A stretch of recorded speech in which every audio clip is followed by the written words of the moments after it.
Hi friends, జై శ్రీరామ్. కష్టం ఎలా బతకాలో నేర్పిస్తుంది, నష్టం ఎవరిని నమ్మాలో నేర్పిస్తుంది. సో జీవితమే ఒక చదరంగం. ఆలోచించి అడుగు వేస్తే విజయం అనేది అవుతుంది. కాబట్టి ప్రతి పని ఆలోచించి చేయాలి, ఆలోచన లేకుండా చేయకూడదు. మన పెద్దలతో డిస్కషన్ చేసి ముందు అడుగు వేయాలి. చేసే ముందే ఆలోచించాలి, చేసిన తర్వాత కాదు. ఓకేనా? ఓటమి పాలయ్యాము అని భయపడద్దు. నెక్స్ట్ విజయం మనదే అని చెప్పి ఆనందపడాలి.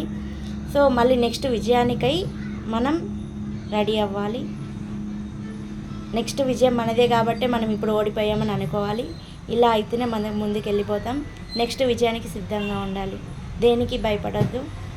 ప్రతిదీ ఒక ఎక్స్పీరియన్స్గా మనం తీసుకోవాలి. ముందడుగు వేస్తూ ముందుకు పోవాలి. జై శ్రీరామ్.